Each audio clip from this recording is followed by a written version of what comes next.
Welcome to Spotlight. Today in the studio, I have with me a special guest, a cardiologist, a community worker, a very passionate individual who wants to, as they say, move mountains.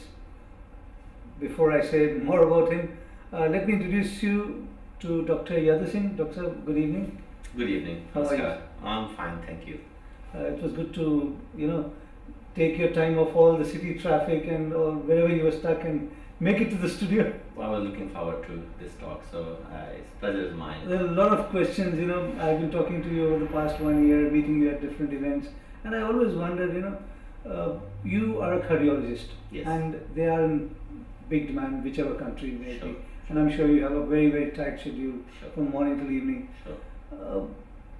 Within that tight schedule, how did you think of getting into community work?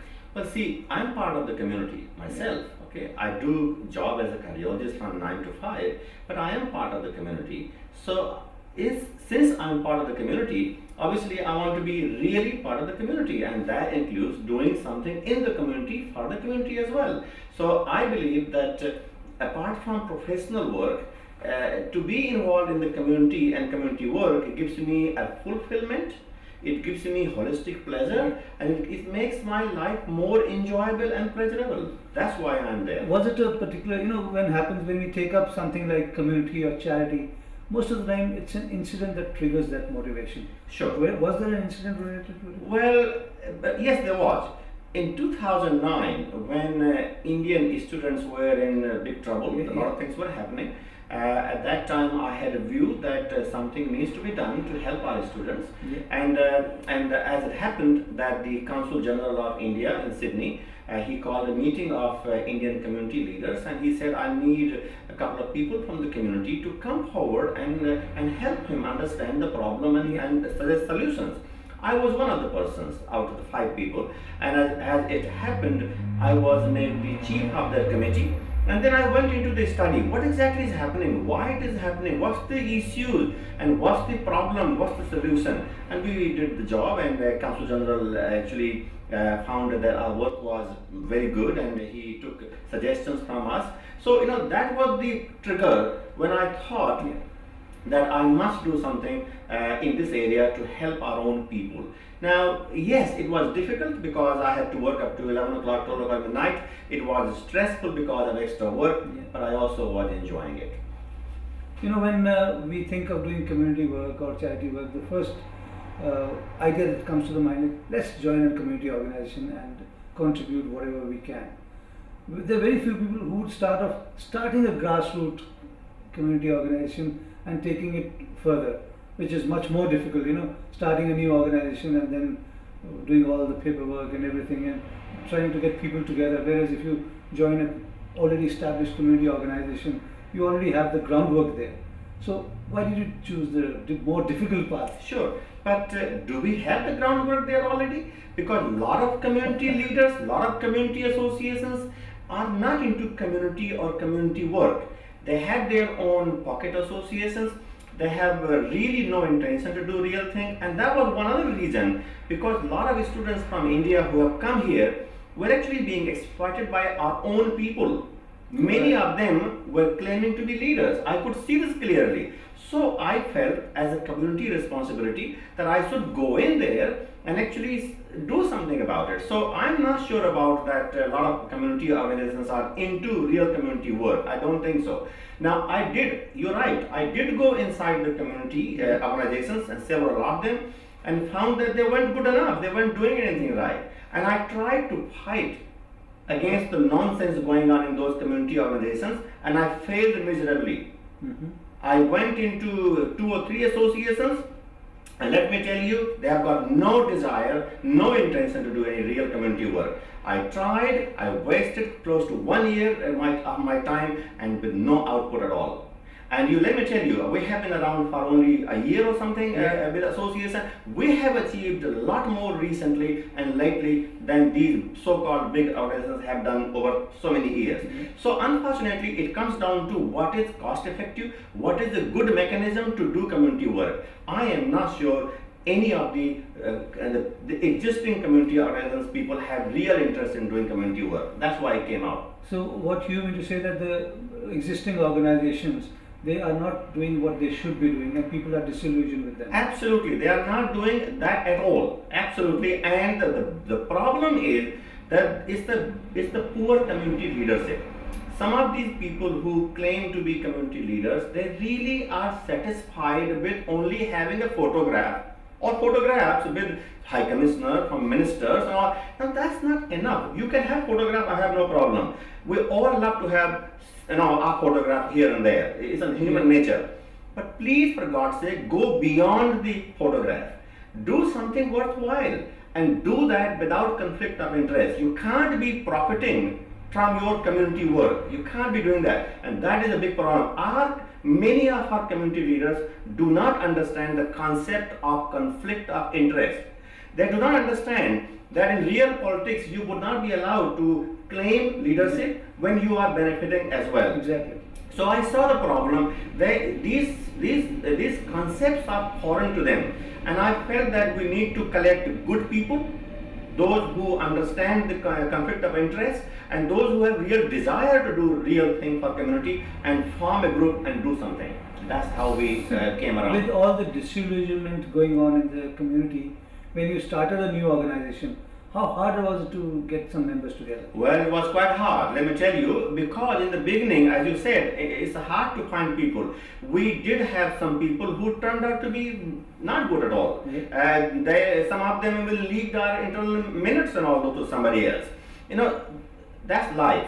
I trust that you are a good person. Yeah. I trust that that person is a good person. I'll find out tomorrow whether that person is good or not. I go by the concept that everybody is good until proven otherwise. I don't go the other way around. People have told me that, Yadu, you need to now start thinking everybody is bad unless proven otherwise. I am not going to change. I will still accept that people are good until proven otherwise. Yes, we had problems like that as well. But now we are getting many good people who are seeing through our desire, our thought process, and are coming and joining us. So things have been not as easy in the beginning, but now things are quite good. Your organization, Council of Indian Australians. Yes. Its short form becomes CIA. Was it intentional? It's not. No, it was not. It was not at all. Now, it's not the name which matters. Yes. It's what you do which matters. Council of Indian Australian, I know short form, whatever short form you want to have, it doesn't matter. We are comfortable in the name. We want to achieve something. And we have done something as well. And I'll give an example. When the Department of Immigration had the wrong, offensive, objectionable, incorrect map of India in its website, we, Council of Indian Australians, myself included, we worked very hard. We networked, we lobbied, and we got that map removed within 4 days. Now that's called effective leadership. That's called effective work. And none of the so-called big groups and organizations, many of them call themselves umbrella bodies and whatnot, could do anything or did do anything. Now that's the difference between Council of Indian Australians, which stands for some real work, compared to others which only claim and deliver nothing. We're talking to Dr. Yadu Singh, the founder for Council of Indian Australians. We'll talk to him more about his objectives and his upcoming projects after a short break.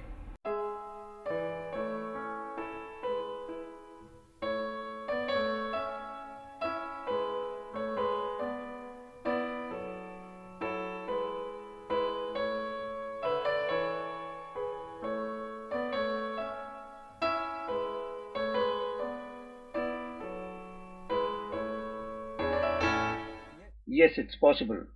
Join me as we trade every Monday, only on MTV.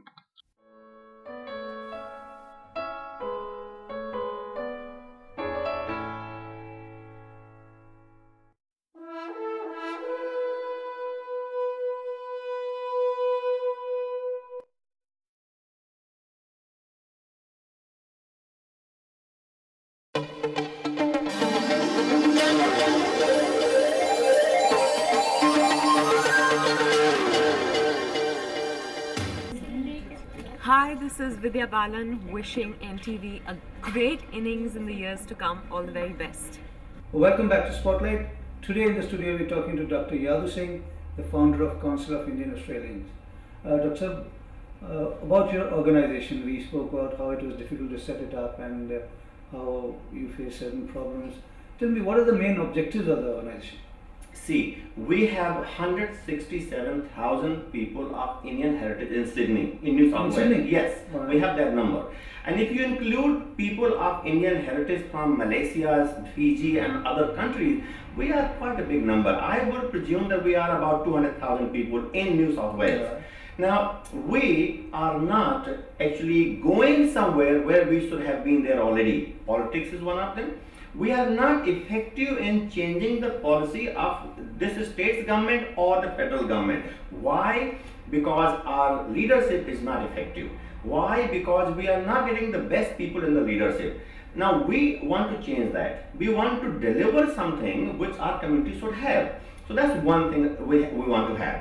Second thing is, when the issues come, be that student of Indian background, be that uranium matter, be that Indian map matter, or be that anything else involving Indian Australian community, we are capable of dealing with the top leadership.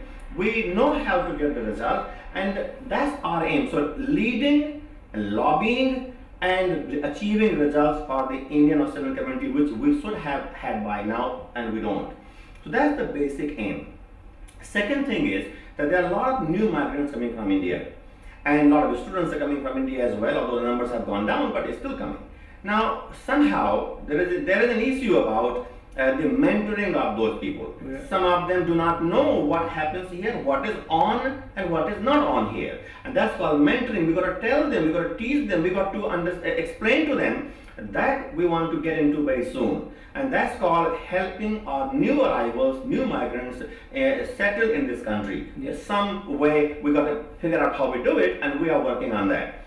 Then there are some things in the community which are special to us in the health matters: diabetes, heart attacks, cholesterol. Now there are certain things which we need to help educate our community. That we will be getting into that as well. The uranium issue is not it's not like a long-term aim, but whatever is there involving India and Australia, relations between the two countries, we're going to be the catalyst to improve them. We are definitely taking a stand on sale of uranium from this country to India, and we are also taking the issue of Hindi. Yeah. Getting into the second tier language category for the ACARA, the national curriculum. Yeah. You know, the national curriculum of Australia has several languages as a second tier languages. Hindi, which should be there, is not there. It's not there, yeah. And we are working along with other friends of ours, including Hindi Committee and National Council of Indian Australians, to get Hindi into that category. So there are a lot of things which we need to get into that and deliver the result, and that's what our aims are. So you've been in existence for a year now, nearly a year? Well, in the community leadership, I have been around No, for this- about 2 years, but the council has been officially inaugurated only in January this Oh, year. this year. Yeah, when we had that Indian Republic Day and Australia Day Yeah. function in Bowman Hall, where we had more than 500 people, and Premier Kennelly and current Premier, at that time opposition leader, both came. We inaugurated our association. So that was the inauguration on 28th January. So we have been around only about 6 months, and we already have achieved quite a good results.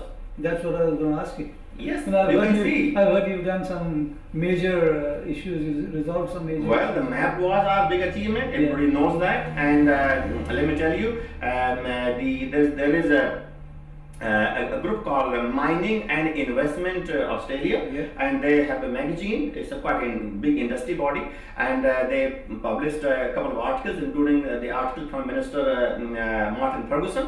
And in the same journal, I was asked to write why Australia should sell uranium to India. I thought that was a great thing. I felt quite honored. It has come out in that magazine. So we have achieved that. We are working on the inclusion of Hindi into the curriculum of Australia, second tier languages.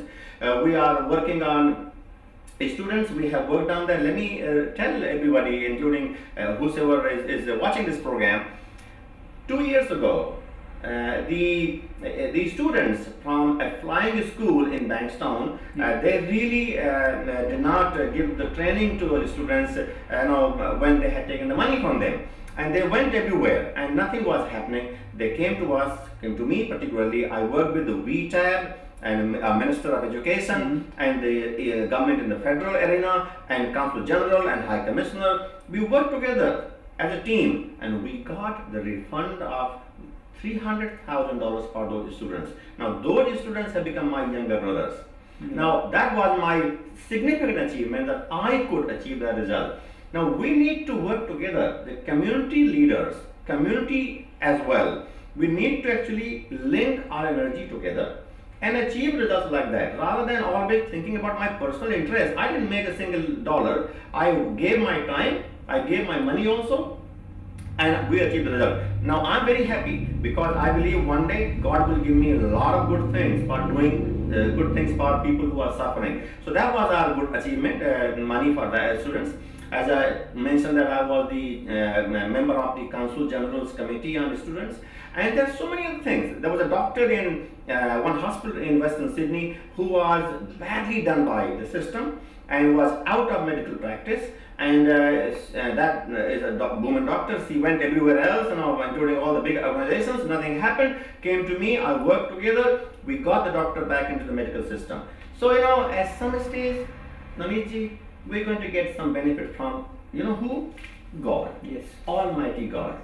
That same God gets called Lord Rama or Guru or Allah or Jesus Christ, it doesn't matter. We will get some reward from that authority. I am not looking for any reward from anybody who is living in the current world. I'm going to talk to you about an event that's coming up, your fair at Parramatta. Now I have this question, every organization when it tries to reach out to people or comes into existence, maybe the Hindu Council or the UIA or any other big organizations, they think of organizing a fair.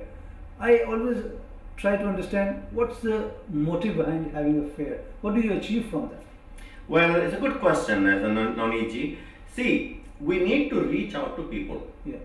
We got limited ways to reach out people. Even your TV program would not go to thousands. No, it won't. Okay, so we need to figure out all mechanisms to reach out to people, to tell them what we do or what we want to do.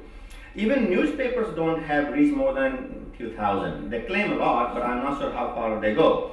So the fair is a time. The event is the time of joining for the happiness and for celebration. I don't see any problem at all to do fairs as long as there's a purpose behind it. In our case, we are doing India Day Fair in Parramatta Park on 7th August, Sunday. Yeah. But we have a plan. It's actually the means to achieve something. If we make some money or save some money, that money would be used for something which is worthwhile for Indian community. So there has to be some purpose, and the purpose of this fair, India Day Fair on 7th August, Sunday, Parramatta Park, that money we save as a surplus will be used for some big project which Indian community should have had but has not had because of ineffective or less than sufficient or less than adequate leadership, and we want to change that. We got people who are very interested about that. I don't want to declare that what the project is, but it will come out, and maybe through your channel within the next week or two. We want to do something. So fair is no problem, and it's a good thing. See, people say, well, one fair is happening there already, why another fair? Navneet ji, can I ask a question to people who ask this question? How many newspapers we have in the community? 20? Yeah. How many TV channels we have? Several. How many associations we have? Several. So why only us? There are 5 Baisakhi functions. There are so many Diwali functions. More the merrier. No problem. Enjoy, celebrate. I don't see problem with that. Yeah, as long as there's a purpose behind it. Our fair is not just to do fair and be happy. No, there's something behind it, which I will declare in about a week or 2 time. Yeah, I agree to more the merrier, but more means more competition also. Good. So, Good. what are you doing, which can motivate people to come to that fair? Because Sure. everybody has to have a highlight or Of something course, of course. to attract people to come and watch. Of course, you're right. Now, our fair is going to be a huge event, and I'm predicting that now. And I'll tell you why. First of all, it is happening in Parramatta, Yes. which is the center of Western Sydney, which is our heartland as well. Indian, Australian people are living in big numbers in Parramatta area and the whole Western Sydney. So it's happening in the heartland of Indian Australian community. That's number one. Number two is the transport. No problem. Why? Because it is within walking distance of Westmead Station and Parramatta Station. Okay, next question comes the affordability. Well, no problem there either. Why? Because the ticket cost is only $3 per head and $10 for the family of 4. Okay, next question comes, will come there by car. What do you do about the car? Well, guys, no problem there at all. Parking on any Sunday in Parramatta is plenty. There are so many parking places, so parking not a problem. More importantly, what you get is the showcasing of the top talent from our own community. Mhm. Top talent from our own community. We are not importing anybody from overseas. We are promoting and showcasing our own top talents from right here in Sydney, because that is what we should do. It's no point throwing money away and getting somebody from Timbuktu and then saying this is what we're doing. No, we are pro-Indian by heart, by thought, and by action. And pro-Indian means the charity starts at home. Our home is in Sydney, so we are promoting the talent from Sydney. That's a very good initiative, and you're not getting any paying big bucks to any stars and getting them. Well, first of all, we are, as I said, charity starts at home. Yes. So that means we are promoting our own top talents from here in Sydney. No, we are not giving money away to anybody from anywhere, Tollywood or Bollywood or Hollywood or anywhere. We are promoting talents which is available in our own community here, right here in Sydney. So now, and second thing is, as I said, we are Indian in all sense, and our charity starts here in Sydney. See, now what's happened lately, especially this year, I've noticed that every month we have around 6 to 7 Indian-based events. Now, if a family wants to attend at least 4 out of them, one every weekend, so they end up spending $50 to $100 every week. I used to think, I still think that, especially these fairs where we expect a very large gathering, why don't we allow people to come there and just be a part of it rather than charging tickets to them? Good question. Actually, this question should be extended more. Why not we have free housing? Why not we have free transport? Why not we have free food? No. That's what they try to do in communist countries. It didn't work. Every event will have some expenditure.